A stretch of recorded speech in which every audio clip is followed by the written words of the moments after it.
KDRT itu tidak terjadi secara tiba-tiba ya. Pasti ada jalan panjangnya gitu. Pasti itu diawali dengan kebuntuan komunikasi. Kan nggak mungkin kita lagi ketawa-ketawa terus tiba-tiba nonjok, kan nggak mungkin gitu. Pasti ada masalah-masalah dulu gitu ya di sebelumnya. Dan kita berusaha untuk lebih aware ya dengan permasalahan-permasalahan itu, selalu mencari solusi ya dari setiap permasalahan tuh sampai tuntas gitu, nggak biarin ngambang gitu ya, nggak membiarkan permasalahan itu numpuk sampai banyak gitu sehingga membuat seorang tiba-tiba meledak.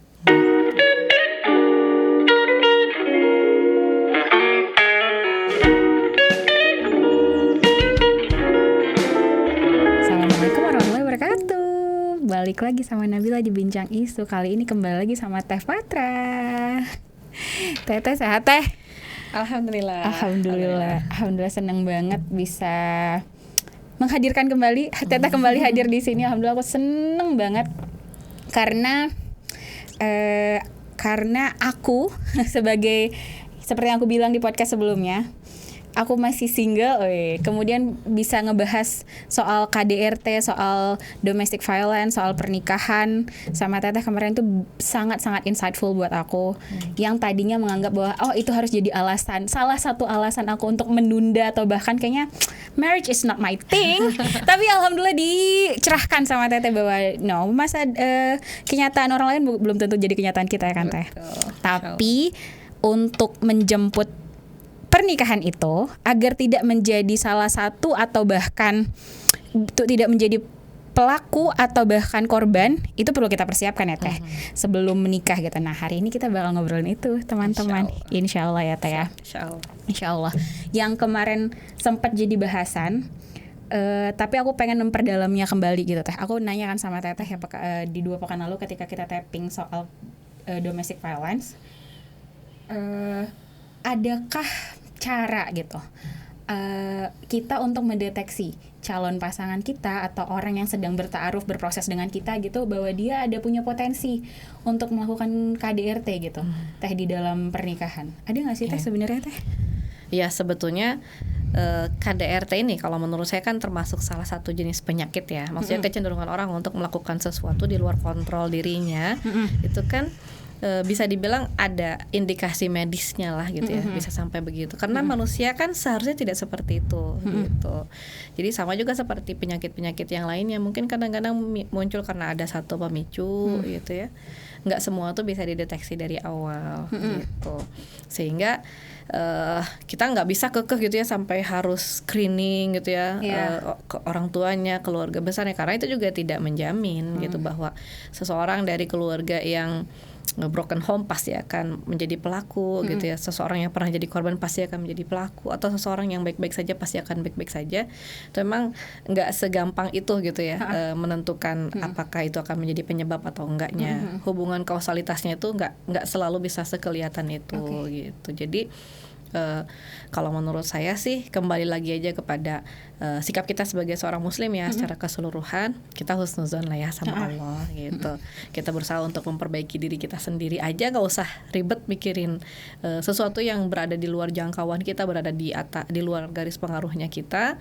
Kita berusaha untuk stay positif ya, kita berusaha untuk husnuzon kepada Allah, kita yakinkan diri kita bahwa Allah pasti nggak akan memberikan yang buruk gitu ya kepada kita gitu. Jadi lebih ke sana sih. Tapi gini Teh, kan kalau dalam proses ta'aruf tuh kita gimana ya, mungkin ya pasti berbeda lah dengan teman-teman yang pacaran ya mungkin ya, tapi kan kalau dalam ta'aruf proses terbaik dalam menjemput pernikahan itu kan dalam dengan proses ta'aruf gitu ya Teh ya. Adakah dalam proses itu yang mungkin kita punya kesempatan untuk memicu hal itu gitu, bahwa calon kita ini bisa tampak dari situ? Iya, ya sebetulnya ketika kita bertaaruf itu, kita kan juga seharusnya ya idealnya itu tidak hanya berkenalan dengan calonnya saja, tapi kita bisa melihat keluarganya. Kita juga bisa mencari informasi tentang si calon ini dari orang-orang terdekatnya dia gitu ya. Kayak misalnya kita bisa dengar cerita dari orang-orang yang pernah bermalam bareng dia, pernah berperjalanan bareng dia, pernah bertransaksi muamalah dengan dia gitu ya. Sehingga biasanya kalau ada indikasi-indikasi tertentu, kayak misalnya di bawah jalan nih ternyata orangnya banyak banyak mengeluh gitu kan, dibawa ketika dia menginap ternyata orangnya tidak bertanggung jawab gitu ya, nggak mau beresin sendiri, maunya segala macam duluan sendiri gitu kan, nggak ngasih kesempatan ke temannya. Itu kan termasuk attitude yang menjadi sesuatu kebiasaan ya, adanya di alam bawah sadarnya seseorang, dan nggak akan dia ceritakan ketika dia lagi ta'aruf gitu sama si calon gitu. Jadi emang cari informasi yang objektif itu dari orang-orang terdekatnya dia, mungkin adiknya, mungkin orang tuanya gitu ya, mungkin bapaknya, mungkin tetangganya atau sobatnya gitu. Itu bisa jadi salah satu cara kita untuk lebih mengenal dan mendeteksi kalau misalnya ada kekurangan atau gangguan perilaku ya yang mungkin akan terjadi gitu ya dari sisi sosialisasinya dia gitu. Oke Teh, dalam podcast sebelumnya tuh Tata juga ada cerita soal salah satu penyebab terjadinya KDRT adalah tidak sekufu antara suami dan istri. Aku mau dijelasin dong Teh lebih dalam sebenarnya tidak sekufunya itu dalam bentuk apa, dan sebenarnya yang sekufu itu seperti apa? Ya, itu termasuk salah satu ya yang bisa memicu terjadinya kekerasan ya, baik itu dalam hal fisik terutama secara verbal ya. Yang banyak saya temui itu ketidaksekufuan itu menyebabkan KDRT secara verbal. Jadi ada hinaan-hinaan, cacian, makian gitu ya. Saya suka sedih aja kalau misalnya ada seorang istri datang terus dia cerita, "Ya, suami saya tuh udah suka manggil saya dengan segala macam sebutan yang buruk, sebutlah apa," katanya gitu. Kayak apa Teh? Ya gitu deh, nggak tega ngomongnya. Okay. Pokoknya segala ya, kalau kalau dia marah tuh semua kebun binatang keluar gitu ya, semua panggilan-panggilan yang tidak sopan itu juga keluar gitu. Ada yang seperti itu gitu ya.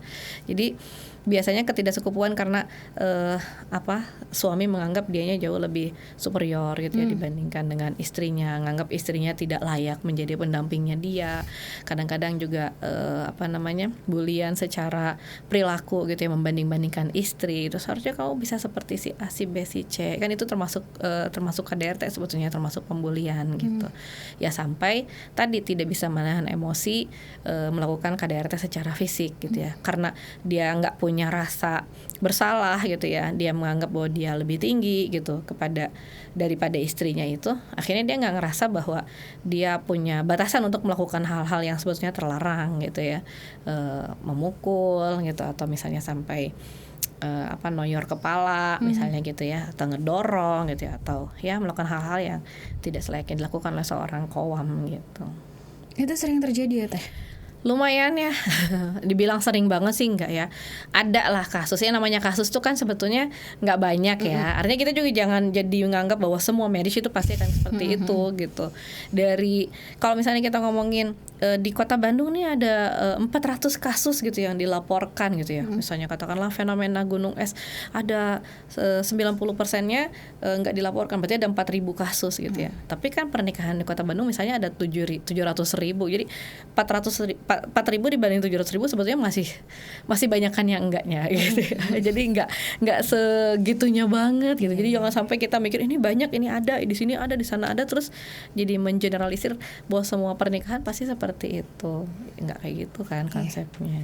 Tapi kan itu kayak nyerang mental banget gitu nggak sih Teh? Karena biasanya yang di blow up itu yang seperti itu gitu ya. Karena bad news is good news kan. Ya. Ya, exactly. Begitulah cara media memainkan emosi netizen gitu ya, sehingga yang diangkat pasti yang jelek-jelek. Kalau diangkat yang bagus-bagus nanti ada yang protes, soalnya bilang jangan ceritain bagus-bagusnya suami kamu, nanti suami kamu diminta orang bla bla bla kan gitu orang. Jadi mau nyeritain kebaikan suami kita nggak berani akhirnya ya. Dulu ada soalnya yang suka protes, jangan menceritakan kebaikan suami, nanti suaminya banyak yang nge-DM, nanti suaminya banyak yang ingin kenalan. Kayak gitu. Akhirnya yang keluar berita jelek-jelek semua kan. Kalau udah kayak gitu, yang mau tanggung jawab siapa? Iya benar. Astagfirullahalazim. Teh, balik lagi tadi sama soal sekufu tadi. Jadi seperti apa sekufu ya? Yang sekufu itu yang seperti apa? Iya, kalau Rasulullah sendiri kan ya dalam hadis mengatakan bahwa pernikahan itu karena 4 hal ya, karena fisiknya, karena kedudukannya gitu ya secara sosial gitu, kemudian karena kekayaannya dan karena agamanya. Sebetulnya harusnya sekufunya 4-4-nya itu gitu. Tentunya kan kata Rasulullah juga yang dipilih adalah agamanya dulu gitu kan. Itu adalah kalau dalam istilah matematika itu syarat perlu ya gitu. Jadi sebelum kita memilih seseorang, yang penting itu agamanya bagus dulu gitu. Kemudian nanti ada hal-hal teknis terkait dengan misalnya tadi ya sekufu secara harta misalnya ya, supaya lifestyle-nya nggak jomplang gitu ya. Kan nggak lucu kalau misalnya istrinya lifestyle-nya senangnya makan di restoran mewah sementara suaminya warteg ya. Atau misalnya sekufu secara status gitu kan, banyak terjadi ketika seorang yang berasal dari status yang sangat jauh gitu ya, pasangan itu jauh banget statusnya, nggak bisa menyesuaikan dengan keluarga besar gitu ya, nggak bisa membawa dirinya gitu ketika bertemu dengan orang-orang yang ada di luar pernikahan gitu. Jadi kan nikah tuh nggak cuman satu orang dengan satu orang ya, tapi satu keluarga besar dengan satu keluarga besar gitu. Kemudian juga sekufu secara intelektualitas juga banyak kasus yang menjadi faktor perselisihan itu kalau misalnya terlalu jomplang gitu. Misalnya istrinya S3 nih, suaminya masih lulusan SMA gitu. Jadi atau misalnya sebaliknya gitu ya, jadi nggak ngejar gitu, nggak bisa ngobrol, nggak bisa diskusi yang enak ya, namanya juga pernikahan kalau nggak ada obrolan, nggak ada komunikasi kan nggak seru ya gitu. Oh gitu ya Teh? Iyalah. Terus kita mau gimana, diem aja krik-krik gitu ya, yang satu ngobrolnya apa, yang satu ngobrolnya apa. Jadi ya kalau kita lihat ya para istri ulama itu, mereka itu juga berusaha untuk menyamakan gitu ya posisi mereka. Jadi ketika misalnya suaminya ini seseorang yang memiliki kedudukan tinggi, memiliki ilmu yang tinggi, mereka juga biasanya berusaha untuk mengkufukan gitu ya, berusaha untuk belajar lagi, berusaha untuk mengikuti gitu ya, kemampuan gitu. Mengupgrade dirinya gitu. Masya Allah. Teh, ini menarik Teh, ini bakal jadi sangat personal nih. Aku mau nanya soal itu tadi, yang soal upgrade diri. Aku sering banget baca di akun-akun ibu-ibu lah, di akun curhat-curhatan ibu-ibu tuh katanya ini ada teori yang bilang kalau dalam pernikahan itu perempuan itu hidupnya terhenti. Katanya begitu ketika dia menikah. Sedangkan suaminya itu terus berlanjut dalam hal karir lah, dalam hal pergaulan lah. Sedangkan kalau perempuan itu enggak. Makanya ketika terjadi perceraian ataupun perpisahan gitu, itu bakal sangat goyah, sangat tidak mampu untuk bisa beradaptasi dengan lingkungannya itu karena hal itu gitu kan. Itu benar nggak sih Teh sebenarnya kehidupannya terhenti? Aku kurang paham sebenarnya dengan hal itu. Tapi ada yang bilang, aku baca tuh salah satu di komentar netizen tuh bilang kayak gini, karena ketika menikah itu ya udah benar-benar fokus di rumah, ngurus anak, ngurus suami dan segala macam. Jadi untuk kepikiran untuk hal-hal lain tuh nggak ada gitu. Iya. Banyak gitu nggak sih Teh? Lumayan ya. Kalau di dunia nyata itu cukup banyak seperti itu. Saya juga nggak tahu siapa yang punya ide seperti itu awalnya gitu. Karena yang jelas di dalam Islam itu nggak ada ya seperti itu. Bahkan justru kalau saya sih ngerasa saya memulai hidup itu sesudah pernikahan lah gitu ya. Justru dengan menikah itu kita bisa melakukan banyak hal yang sebelumnya mungkin nggak kebayang gitu ya. Jadi kita bisa belajar lagi. Saya lulus S1 sesudah menikah. Saya lulus S2 sesudah menikah gitu ya. Bisa jalan-jalan ke luar negeri, bisa ngurus segala macam organisasi itu sesudah menikah semua gitu. Jadi kembali lagi ke kitanya, yang nyuruh berhenti siapa gitu. Apakah suaminya nyuruh berhenti? Kan suka ada tuh yang bilang suami saya melarang saya begini, melarang saya begitu. Kadang-kadang saya suka nanya, kok bisa sih ada suami yang melarang segala macam, tuh sebenarnya masalahnya apa gitu. Apakah karena si istrinya tidak mampu untuk menata ya, melakukan manajemen dirinya gitu, sehingga kelihatan banget kalau misalnya dia melakukan beberapa kerjaan sekaligus, suaminya nganggap si istrinya ini overwhelmed gitu ya. Atau misalnya suami kayak suka ada gitu, misalnya suami ngelarang bisnis, padahal sebetulnya karena emang si istrinya nggak bisa bisnis gitu. Jadi bisnisnya si istri itu bukannya nambahin penghasilan, malah udah mah ribut, capek, udah rumah jadi berantakan, anak gak keurus, duit juga nggak ada gitu ya. Jadi ya siapa yang mau ngasih izin kan kalau kayak gitu. Atau misalnya istri sibuk berdakwah, tapi dakwahnya juga tidak memberikan sesuatu yang istilahnya nggak decent gitu ya. Hasilnya itu dia cuman ikut pengajian, jadi pendengar, tapi ditanya ilmunya isinya apa juga dia nggak tahu gitu ya, hafalannya juga nggak nambah. Jadi di mana letak mau memberi izinnya gitu, karena nggak ada hasil yang kelihatan. Tapi kalau misalnya kitanya emang niat ya untuk menjadi lebih baik, mengupgrade diri, kalau saya sih pikir semua suami pasti justru akan mendorong ya istrinya untuk maju gitu. Jadi ya kembali lagi pada pertanyaan, yang nyuruh berhenti siapa gitu. Dan dalam kenapa? Islam nggak ada ya teh kayak Dalam gitu. Islam nggak ada gitu. Tapi bener aku sering banget baca di kayak gitu teh, di akun-akun biasa ya biasalah kalau di konten-konten curhatan mak-mak gitu-gitu kan teh. Nah komen netizen tuh banyak banget yang kayak gitu. Ya mungkin ini juga yang kita juga, makanya ada Puspaga ini ya, pusat pembelajaran keluarga, karena kita ingin ngasih semacam insight ya, inspirasi buat para istri bahwa kalian itu bisa melakukan karya gitu ya, berkiprah di keluarga gitu ya, di masyarakat, bahkan sampai ke tingkat negara kalau misalnya kitanya ngerti how to-nya gitu. Jadi itu yang ingin kita bangunkan gitu ya kepada para istri, kepada para ibu gitu, bahwa kalian tuh hidupnya masih panjang gitu. Masih panjang banget. Sayang banget kalau misalnya berhenti, karena berhenti di dunia itu artinya kita berhenti mencari investasi akhirat juga kan gitu. Nah, ini yang kita harus kejar gitu. Oke, saya balik lagi ke KDRT. Sebagai seorang muslim nih, kita apa yang harus kita lakukan nih sebelum berada di jenjang pernikahan gitu, ketika akan menikah gitu, agar kita tidak menjadi korban KDRT. Ada nggak yang bisa kita lakukan teh? Kalau kita tidak ingin menjadi korban KDRT ya, yang pertama kitanya sendiri juga harus kuat ya. Artinya seorang perempuan ya, kita terutama sebagai perempuan gitu ya, kita harus membekali diri kita secukupnya gitu ya untuk bisa berdiri di atas kaki kita sendiri. Artinya kita nggak jadi orang yang gampang dipengaruhi orang lain gitu, nggak gampang dimanipulasi sama orang lain. Kita punya ilmu yang cukup, kita punya fisik yang kuat gitu ya, kita juga punya intelektualitas juga yang cukup, kita punya keyakinan diri kepada Allah juga yang cukup gitu ya. Ya lebih ke sana ya, kita mempersiapkan diri kita. Jadi kalau misalnya ada yang macam-macam, kita bisa stand up gitu, nggak diem aja, pasrah aja gitu. Kayaknya udah nggak zaman deh gitu ya hari gini gitu ya. Kalian tuh udah teriak emansipasi, kalian tuh udah teriak-teriak persamaan derajat perempuan dan laki-laki, kok masih mau aja digituin gitu sama cowok kan gitu.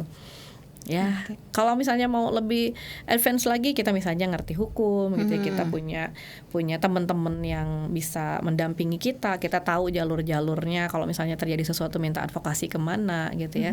Atau misalnya kita bisa membekali diri kita dengan bela diri misalnya. Kita rajin olahraga, kita jangan jadi orang yang diem doang gitu kan, bisa kan kita juga belajar gitu. Oke, itu kalau sebelum. Kalau sesudah? Nah, kalau sesudah tentunya dengan bekal dari sebelumnya. Tapi kalau misalnya kita belum punya nih ya, masih belum terlambat bagi siapapun juga untuk membekali diri gitu. Jadi tetap ya seorang perempuan gitu ya, dia sebagai seorang istri gitu, dia tetap harus memiliki kemampuan untuk mengupgrade diri tadi dalam segala hal gitu. Bukan karena kita takut di KDRT, tapi karena itu memang sudah jadi kewajiban kita sebagai seorang muslim, menambah ilmu, menambah kekuatan ruhiyah kita gitu ya, memperbaiki fisik kita. Itu kan sebetulnya udah diajarin ya dari awal gitu ya oleh Rasulullah SAW. Kalau semua muslim tuh bener nih kayak gini, jadi muslim yang baik secara intelektualnya gitu ya, baik secara fisiknya, baik secara keimanan kepada Allah, ya insya Allah dia pasti aman gitu. Jadi dalam proses pernikahan gitu ya, kita sama suami, kita tentunya berusaha untuk memperbaiki diri kita dulu, ada islahul fardi gitu ya. Kemudian kita juga nanti memperbaiki keluarga. Kalau misalnya kita ngelihat anak kita nih kurang-kurang apa, berarti kan nanti masuknya ke pengasuhan dan pendidikan anak. Kalau suami kita menurut kita kurang ideal gitu, berarti kita berusaha untuk memberikan nasihat gitu ya kepada suami gitu ya. Entah itu langsung melalui kita atau kita kasih link-link video yang menurut kita bisa memperbaiki dia gitu ya. Atau kita juga mencoba untuk membangun komunikasi yang efektif gitu ya dengan suami, sehingga ya KDRT itu seharusnya tidak terjadi gitu. Itu udah ujung banget, dan saya cukup yakin bahwa KDRT itu tidak terjadi secara tiba-tiba ya. Pasti ada jalan panjangnya gitu. Pasti itu diawali dengan kebuntuan komunikasi. Kan nggak mungkin kita lagi ketawa-ketawa terus tiba-tiba nonjok, kan nggak mungkin gitu. Pasti ada masalah-masalah dulu gitu ya di sebelumnya. Dan kita berusaha untuk lebih aware ya dengan permasalahan-permasalahan itu. selalu mencari solusi ya dari setiap permasalahan tuh sampai tuntas gitu, nggak biarin ngambang gitu ya, nggak membiarkan permasalahan itu numpuk sampai banyak gitu sehingga membuat seorang tiba-tiba meledak gitu. Jadi insyaallah menurut saya sih ya itu benar-benar kasus aja gitu ya. Saya bilang jackpot itu gitu ya. Ya Allah. Memang ujian hidupnya di situ ya. Ujiannya. Teh, aku mau nanya ini. Teteh tuh nikah muda kan ya? Teteh nikah di usia 17. Masya Allah. Dulu belum ada undang-undang. Belum ada undang-undang ya. Ada undang-undang. Dulu 16 ya. Saya nikah tahun 96. 96. Dan udah lahir belum? Udah 2 tahun. Aku 2 tahun. Aku baru 2 tahun. Masya Allah, Teh Patra umur 17 tahun. Dan aku yakin Teteh pada saat itu sudah punya kedewasaan emosional yang cukup matang pasti ya. Allahu alam kalau itu. Oke. Jadi ada satu hal yang menarik dari kasus KDRT yang kemarin sempat rame. Ada yang menarik itu adalah beliau korban KDRT tersebut pernah memposting indahnya dia, kalau nggak salah, aku nggak tahu deh mereka ta'aruf atau gimana, tapi pernah posting soal ketika setelah menikah dia ngomongin soal indahnya pacaran setelah menikah gitu-gitu. Jadi banyak netizen, banyak teman-teman yang pada akhirnya mendiskreditkan nikah muda dan ta'aruf gitu. Teteh ta'aruf dan nikah muda kan? Masya Allah. Aku udah gak bisa nikah muda ya. Tahun ini aku 30.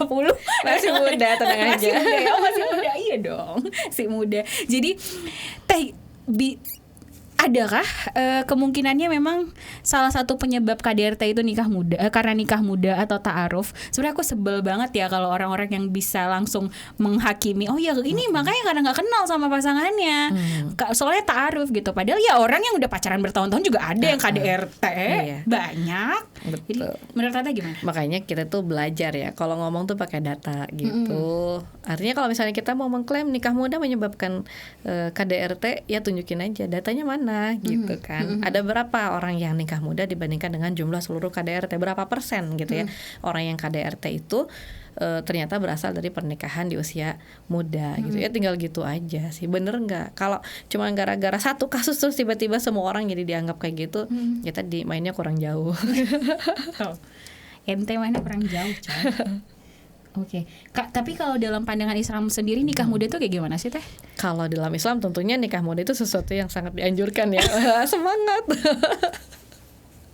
Karena apa ya? Karena memang nikah itu sesuatu yang sifatnya berprogres ya, gitu. Jadi kalau saya dan suami itu menganut hidup kita itu berprogres gitu ya, dan dengan menikah itu berarti kita berprogres bersama-sama gitu.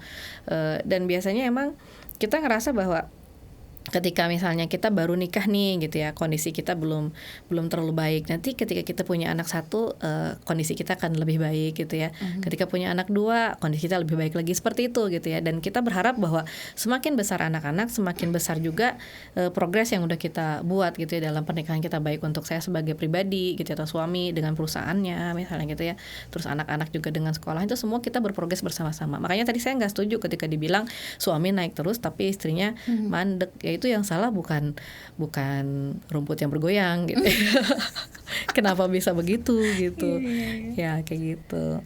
Jadi insyaallah tergantung lagi ya kepada niatnya. Kalau niat nikah muda untuk ibadah gitu ya, untuk membangun generasi yang lebih baik gitu ya, ya why not gitu. Tapi kalau nikah mudanya karena harus gitu ya, terjadi sesuatu yang menyebabkan harus nikah muda, ya itu mah jangan juga gitu kan, kayak gitu. Amin zalik. Teh, aku mau ini deh, boleh nggak ya? Agak personal nih untuk Teteh. Teteh usia 17 tahun, Masya Allah banget sih. Luar biasa, itu keberanian dari mana? Kenapa kok like Aku 17 tahun tuh masih nongkrong di Gramedia, baca komik. Sama sih. Teteh juga. Cuma saya jadi ada temen nongkrong gitu ya. That's so annoying. Sendiri ya. Sendiri lah. Astagfirullah. Teteh kok luar biasa banget itu. Apa yang ngebuat Teteh berani? It's a huge step dong. Sebetulnya justru karena masih kecil jadi nggak banyak mikir ya. nggak banyak kekhawatiran, nggak banyak mikir nanti gimana. Dulu sih emang niatnya cuman ibadah aja gitu. Karena emang saya juga nggak planning ya mau nikah muda. Dulu planning saya itu saya mau S1 dulu di ITB, terus S2, terus S3 gitu. Selesai S3 usia 28 lah baru nikah gitu. Terus tiba-tiba didatengin kan jodohnya. Terus orang yang nawarin bilang gini, kalau ada seorang laki-laki yang baik keislamannya gitu ya, dan kamu menolaknya maka tunggulah kebinasaanmu. Lo kan serem gitu. Ya udah ya deh mau Ya Allah. gitu doang. Waktu itu suami Teteh usianya berapa? 21. Oh 21 deket ya. Lumayan. 21 waktu itu undang-undangnya yang sekarang berapa sih Teh? Kalau sekarang 19 tahun. 19 laki-laki atau perempuan juga. Laki-laki perempuan 19 tahun. Terus yang ngebuat Teteh iya deh gitu, cuman karena perkataan itu aja. Karena ya udah deh, saya kan mau ibadah gitu ya, udah. Nikah aja. Berarti itu baru lulus SMA? Lulus SMA. Saya masuk semester 1 ya waktu itu di ITB. Oh berarti udah masuk ITB dulu baru. Jadi ya emang karena terlalu banyak kebetulan ya dalam prosesnya, akhirnya saya mikir ini adalah sign gitu. Sesuatu yang sudah ditentukan oleh Allah. Jadi dulu saya daftar ITB, kan daftar mahasiswa baru pendaftaran. Nah, si calon suami saya itu jadi di mejanya gitu. Kan dia anak tingkat 4 ya. Jadi dia yang nerima data induk mahasiswa gitu. Dan dia juga cerita bahwa sebetulnya posisi dia tuh harusnya di belakang gitu. Cuman pas saya mau lewat itu si temen yang di depan izin ke toilet, jadi dia terpaksa ke depan. Ya berarti kan udah kebenarannya terlalu banyak kan gitu. Ya udah berarti udahlah jodoh kali gitu. Itu teh amalannya hafai, masya Allah, kok sakit banget ya. Kok perasaan gue agak. Ya udah berarti daftar kuliah lagi aja. Terus sekarang mau lewat online sih ya daftarnya ya. Nggak, nanti aja ngurusin temannya dulu. Nah iyalah boleh. Tapi ya segera aja, nanti kan jadi ada teman-temannya kan gitu ya. Iya insya Allah ya, semangat. Anyway Teteh kembali lagi ke KDRT. Kemarin itu kan Teteh ada bilang soal salah satu juga penyebabnya yang menyebabkan KDRT itu adalah stres dalam pernikahan itu sendiri. Kan ujian itu mah dari mana aja kan Teh ya. Ya ujian ekonomi lah, keuangan, ekonomi dan keuangan sama Nabila. Apapun lah itu ujiannya dalam pernikahan itu gitu. Yang bisa memicu stres, yang mana bisa memicu KDRT. Sebenarnya gimana sih Teh supaya kita dalam pernikahan agar itu tidak terjadi? Stres itu, menghadapi ujian itu seperti apa seharusnya ketika kita menjadi suami dan istri? Betul. Jadi bukan stres dalam pernikahan aja ya, stres dalam semua bidang kehidupan itu pasti akan bisa memicu terjadinya kekerasannya, violence itu rata-rata seperti itu ya, mau kriminalitas, mau akhirnya ada pembunuhan, mau pencurian apapun itu awalnya karena orang gelap mata gitu ya, tertekan, bingung gitu ya, akhirnya katarsis gitu kan, meledak.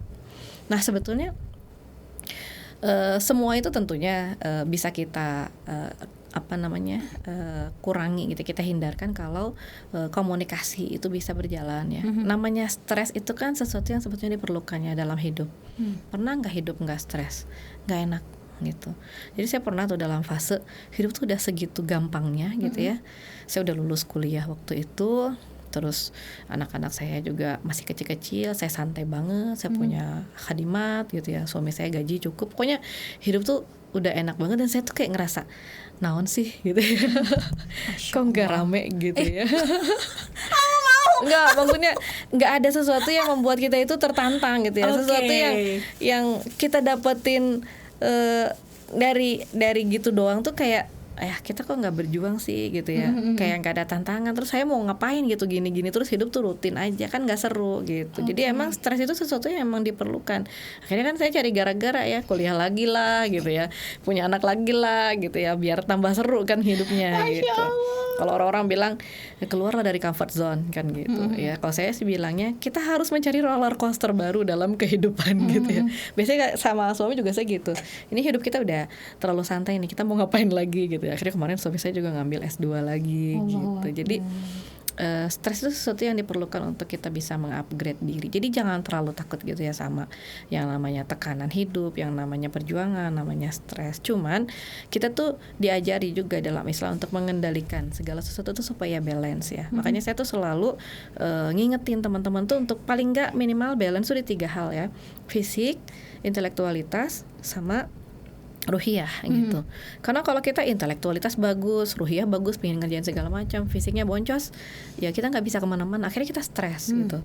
Atau kita misalnya punya fisik bagus, punya intelektualitas bagus, tapi ruhiyah kita ngaco gitu ya. Akhirnya dipakai yang nggak bener kan gitu. Terus sebaliknya baik banget gitu ya, tapi secara intelektualitas kurang gitu ya. Percaya aja sama orang ngomong apa aja taklid gitu ya. Percaya hoax segala macam kan akhirnya ngaco juga gitu. Jadi minimal ngebalance, menyeimbangkan 3 hal itu. Makanya kalau dalam Islam tuh kan ada prinsip tawazun ya. Kita hidup tuh balance. Kalau udah balance tuh enak sebetulnya ya. Namanya orang seimbang gimana sih, nggak gampang goyang kan gitu. Tapi kalau misalnya kitanya nggak seimbang, ya ada gangguan dikit tuh pasti langsung kepikiran gitu ya. Dan kita juga harus berusaha untuk ngelatih ya. Kalau saya tuh sangat, jadi karena ini ngerasain ya, karena saya beberapa tahun ini belajar lari ya. Jadi dari awalnya tuh lari 200 meter udah ngos-ngosan gitu ya, sampai sekarang bisa lari 10, 15, 20 kilo gitu ya. Saya ngerasa bahwa badan kita itu bisa dilatih gitu ya. Manusia itu jenis makhluk yang selalu bisa dilatih gitu ya. Termasuk juga dalam menghadapi stres. Jadi kita tuh berusaha untuk naikin beban hidup tuh sedikit demi sedikit supaya resilience kita juga naik kan gitu ya. Sama lah kayak kita latihan beban ya di gym gitu kan, awalnya 1 kilo naik lagi jadi 2 kilo, naik lagi jadi 3 kilo sampai 5 kilo misalnya gitu ya. Jadi kita tuh bisa menaikkan ambang batas stres kita gitu ya. Enggak terus-terusan kita itu stres dengan hal yang sama gitu.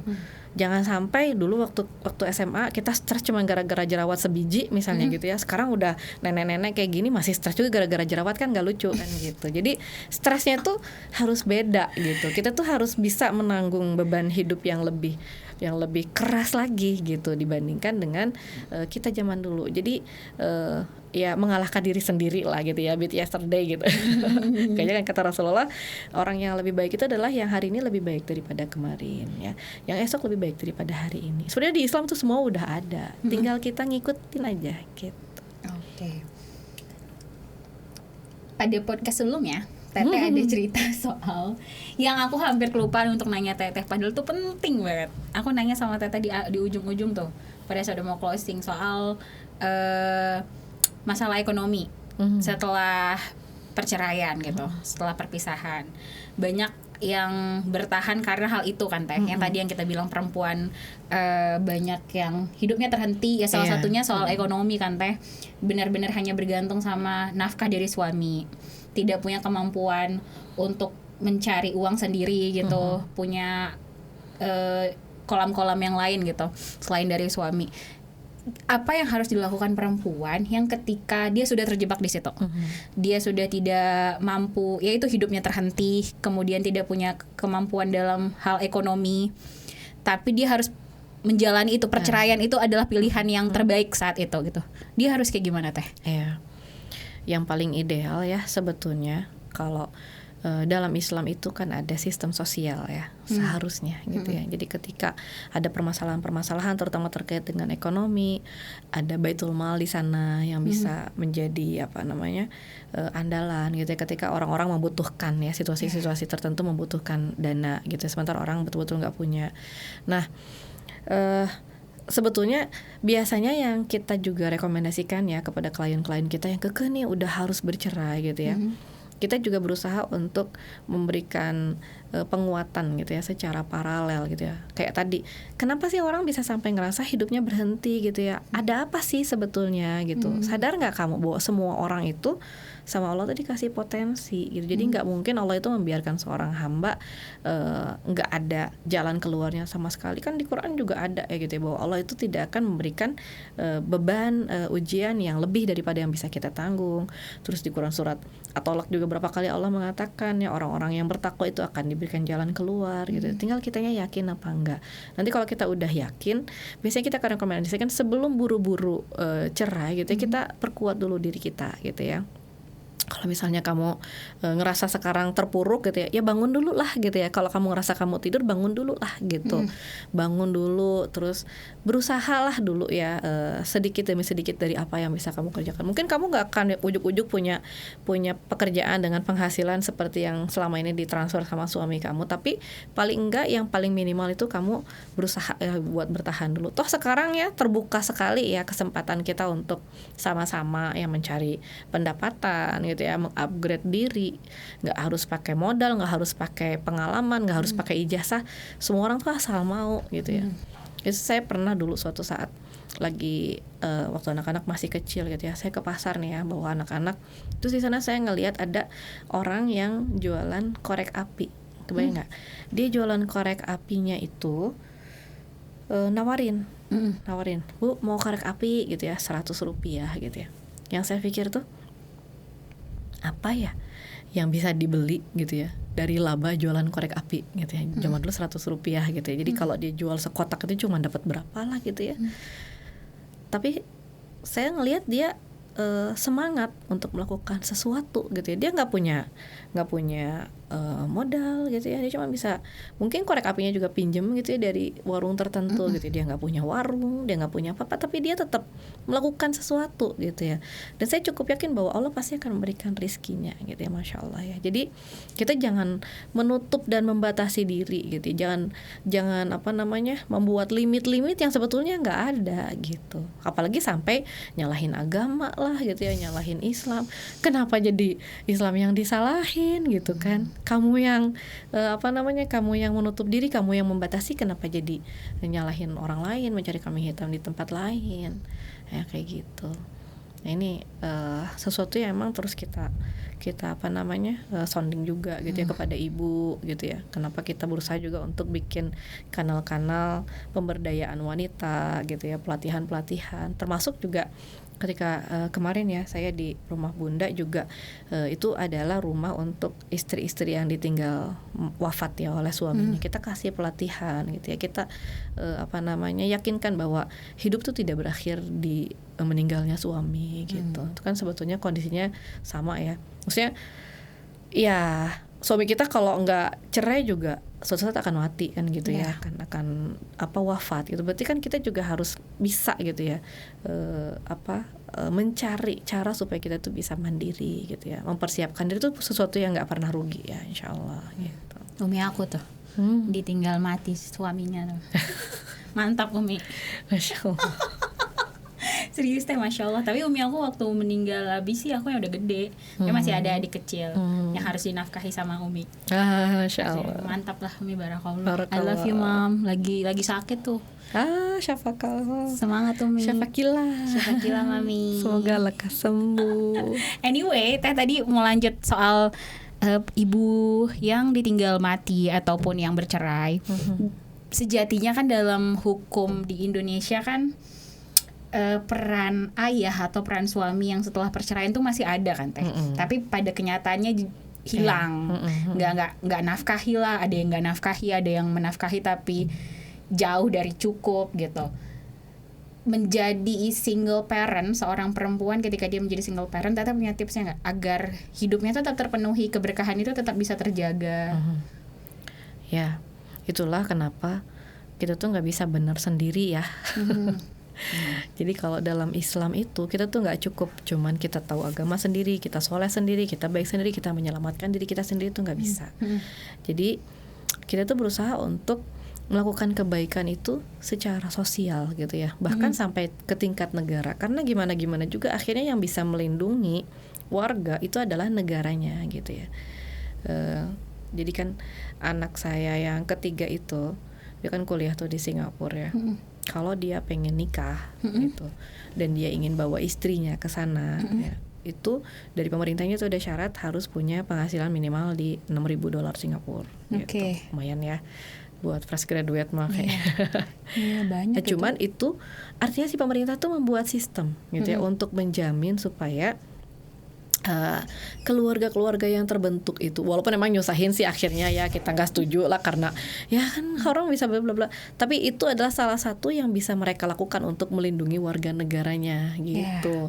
Nah di sini juga gitu ya, di Indonesia kita juga berharap sebetulnya ada sistem gitu ya yang bisa menjamin gitu ya anak-anak, karena bagaimanapun juga anak ini adalah milik negara gitu ya, asetnya negara, harusnya diadvokasi tuh oleh negara gitu. Kalau misalnya ada anak ditinggalin sama suaminya, harusnya negara nih punya cara dong buat menghukum suami gitu ya. Kalau misalnya di beberapa perusahaan yang besar ya, setahu saya, atau perusahaan-perusahaan yang dimiliki oleh negara, jadi emang ada apa namanya klausul kalau misalnya suami istri bercerai, itu jatah gaji suami itu sebagian masuk ke rekening istri, tapi itu biasanya juga diputuskan di pengadilan gitu. Jadi istri bisa menggugat ke pengadilan bahwa ini suami saya bekerja di sini, anaknya bersama dengan saya, maka saya minta setiap bulan itu ditransfer sekian. Jadi dari bendahara kantor itu langsung ditransfer ke rekening istri gitu. Cuman kan nggak semua ya, nggak semua begitu. Hanya beberapa perusahaan yang mungkin memang punya. Aku bahkan baru tahu teh kalau ada perusahaan yang kayak gitu. Ada waktu itu teman saya cerita kayak gitu. Jadi dia tiap bulan itu dapat transferan dari bendahara suami, kantor suaminya. Saya nggak tahu ya perusahaannya apa, saya lupa. Cuma yang jelas itu hanya beberapa perusahaan tertentu gitu ya, nggak tahu juga apa gitu ya, tapi ada, dan memang seharusnya bisa gitu ya dibuat seperti itu. Atau misalnya kayak di luar negeri juga ada kondisi dinas sosial, kalau misalnya nemu anak-anak yang terlantar itu bisa nyalahin orang tuanya gitu ya. Ya harusnya di kita juga dibuat seperti itu gitu. Jadi masih banyak lah ya PR-PR kenegaraan. Makanya kita juga berharap mungkin jangan polos-polos banget ya kita sebagai warga negara itu gitu ya, itu urusan politik, itu urusan, karena itu akan berpengaruh pada kehidupan kita. Kita butuh banget ya pemerintah yang bisa ngejagain warganya, pemerintah yang bisa memberikan fasilitas kepada warganya, bisa ngejamin keselamatan dan keamanan gitu ya kehidupan warganya, itu kita butuh banget. Jadi di Indonesia belum ada regulasi untuk menghukum sebetulnya mah ya namanya suami-suami yang sudah bercerai ini kalau nggak nafkahi anak gitu. Nggak tahu saya kalau secara undang-undang ya saya kurang tahu juga gitu ya. Tapi kalaupun misalnya ada dan tidak dilaksanakan, masih nggak ada yang bisa menggugat juga. Males nggak sih teh? Biasanya tuh karena biayanya juga mahal. Jadi urusan sama pengadilan kalau di Indonesia itu gitu. Misalnya kita mau ngegugat biar bisa dapat 2 juta sebulan, tapi kita harus keluarin duit 30 juta. Ya ngapain juga. Exactly. Jadi tidak bisa memperjuangkan karena kita nggak mampu gitu. Ya astagfirullah. Jangan gitulah Bapak Ibu. Udahlah, dia susah, single parent. Jadi pemerintah secara regulasi ataupun tidak itu belum mampu hadir. Iya. Tapi untuk perempuannya gimana? Untuk para single parent ini Teteh punya tips gak? Agar mereka mampu survive? Sebetulnya yang tadi kondisi seperti ini akan terjadi kepada siapa saja gitu ya. Jadi orang-orang suka bilang kita akan menjadi janda atau duda pada waktunya gitu ya. Masalahnya kitanya dalam kondisi siap atau enggak gitu ya. Nah, kita juga jangan terlalu menganggap bahwa ketika kita jadi single parents berarti semua tidak bisa terpenuhi gitu ya. Karena kita juga berada dalam dunia yang sebetulnya masih memberikan sistem sosial yang cukup baik gitu ya. Jadi bisa nggak misalnya seorang single parent, seorang ibu gitu ya tetap bekerja sambil mengurus anak-anaknya? Ya jawabannya bisa banget gitu ya. Sistem untuk itu juga cukup banyak. Misalnya anaknya bisa dititipin di sekolah-sekolah boarding gitu kan. Berarti kan pengasuhan dan pendidikan anak tetap terjaga gitu ya, sementara si ibunya bisa bekerja misalnya. Atau misalnya dititipkan di keluarga besarnya. Di Indonesia tuh masih bisa seperti itu. Kalau di luar negeri kan susah ya, keluarga besar yang mana gitu. Kita masih bisa gitu. Atau misalnya orang sekampung itu barengan, ada kakaknya di situ, ada sepupunya, ada pamannya, bibinya, masih bisa dititipin di situ gitu ya. Kemudian juga yang penting itu kita juga punya confidence ya, punya kepercayaan diri bahwa hidup itu pasti akan menuju kepada satu equilibrium gitu ya. Jadi kita jangan terlalu khawatir kehidupan kita tuh nggak ideal gitu ya. Emang kita ngejar yang ideal, tapi kalau misalnya situasi dan kondisinya nggak ideal, bukan berarti kita nggak bisa apa-apa ya. Seperti dalam kaidah usul fikih ya, apa yang tidak bisa diambil semuanya jangan ditinggalkan semuanya gitu. Jadi biasain ya, kita tuh bisa membedakan antara konsep dengan teknis gitu ya. Konsep idealnya ini kita udah ngerti gitu ya, teknisnya kita begini gitu ya. Kita bandingin antara yang teknisnya dengan idealismenya gitu ya. Ini realitanya dengan idealismenya, kurangnya apa? Nah, kurangnya ini yang kita tambal. Misalnya kurangnya tidak ada figur ayah gitu ya. Kita carilah figur laki-laki yang dewasa yang bisa dijadikan contoh gitu ya. Entah tadi ustadznya di boarding misalnya, atau kakeknya atau pamannya gitu ya. Nggak selalu kalau nggak ada ayah berarti nggak ada figur cowok, nggak gitu juga gitu ya. Oh misalnya tadi waktu misalnya ya untuk berkomunikasi dengan anak yang sangat kurang tuh, sebetulnya juga zaman sekarang tuh bisa dieliminir ya alasan itu, karena kita bisa berkomunikasi dengan anak tuh kapan saja di mana saja gitu zaman sekarang, nggak kayak zaman dulu lagi kita bisa video callan. Kadang-kadang orang yang LDRan aja tuh bisa cuman ya naruh HP gitu ya di gini, walaupun nggak ngobrol nggak apa, tapi kita tuh kayak deket aja gitu, bisa sambil ngobrol walaupun nggak dipegang gitu ya, nggak gini kita ngerjain apa sambil masak sambil apa gitu ya. Kayak di rumah aja kan, kita juga di rumah nggak selalu ngobrol terus-terusan kan gitu. Jadi bisa diefektifkan ya komunikasi gitu. Jadi yang teknis-teknis itu kita cari aja lah caranya gimana, kan manusia kreatif ya. Insya Allah. Jadi jangan takut gitu. Oke. Teh terakhir mau ini deh. Tadi kita udah ngebahas soal gimana ngedeteksi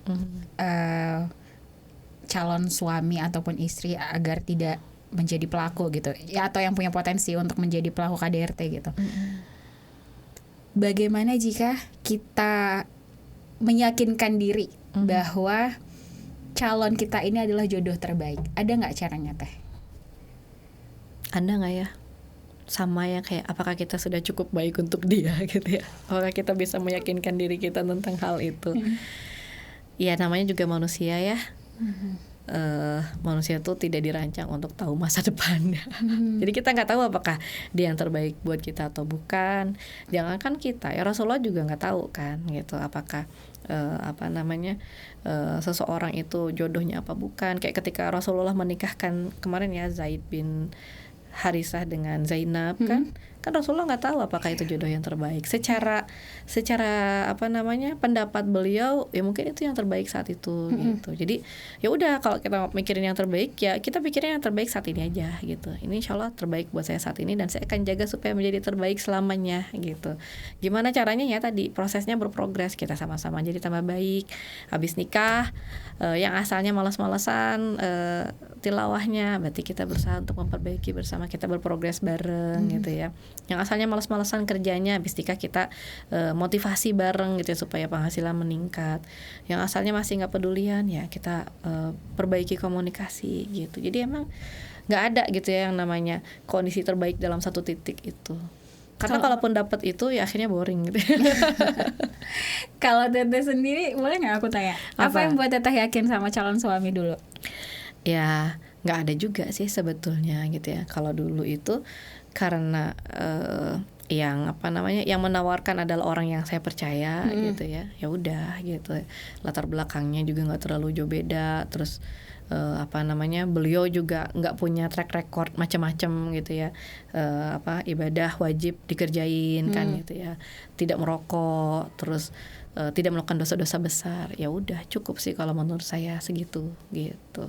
Jadi emang nggak banyak harapan gimana ya. Kalau saya selalu ngajarin ya buat teman-teman yang belum nikah itu, daripada nyari calon suami yang sempurna, ya, lebih baik kita yang membuat dia sempurna gitu. Apa maksudnya itu Teh? Jadi ya kita yang berinvestasi di dia supaya dia tuh jadi seseorang gitu. Jadi karena menikah dengan kita, dia menjadi seseorang gitu. Jadi jangan cari yang udah jadi gitu. Nanti kita nggak punya saham di situ. Oh gitu. Aku udah 30 nih, masih sempat nggak buat kayak gitu? Bisa banget. Jadi jangan cari yang udah jadi aja, karena tadi ya kalau saya orangnya senangnya berproses sih gitu. Jadi ya udah enak aja gitu kalau kita tuh ngerasa tahu prosesnya tuh seperti apa gitu ya. Jadi begini tuh awalnya tuh gimana dulu tuh kan kita jadi lebih lebih bisa menerima kekurangan dan kelebihannya gitu. Masya Allah. Deg-degan aku. Soalnya saya pernah ditanya kayak gitu, teh gimana ya supaya dapetin suami yang kalau orang lain mah suaminya tuh begini, begitu. Ya, saya bilang ya gimana caranya kamu nikah sama dia jadi begitu. Jangan sampai gara-gara awalnya dia udah begitu, gara-gara nikah sama kamu jadi kebalikannya kan. Jadi malu kita gitu ya. Iya bener. Ada temen aku yang gosip dah. Astagfirullah. Tapi iya sih ya misalnya nikah sama orang yang tadinya yang secara lifestyle dia bukan orang yang boros gitu kan, tapi nikah sama orang yang punya lifestyle seperti itu jadi ngikut gitu. Itu kan bukan sesuatu yang perlu dibanggakan juga kan. Betul. Gitu. Iya sih benar. Kan orang nikah sama kita harus jadi lebih baik gitu kan. Oke. Bismillah yuk Kang lo. Yang mana? Teteh, terima kasih Teteh. Aku mau propose Teteh untuk sekali lagi datang ke sini. Boleh. Mau ngebahas soal yang nikah muda lah. Oh boleh. Berarti Teteh sekarang usianya berapa Teh? Kalau saya 45. 45 dan udah punya cucu kan? Sudah punya cucu. Insyaallah guys. Beda kita cuma 15 tahun. Gak usah lah ngitungin angka, tenang aja. Masya Allah Teteh 45 dan masih lari. Masih. Allahu Akbar. Kan Nabila mau mulai. Aku Udah. apa lari? Aku nggak lari, aku weightlifting.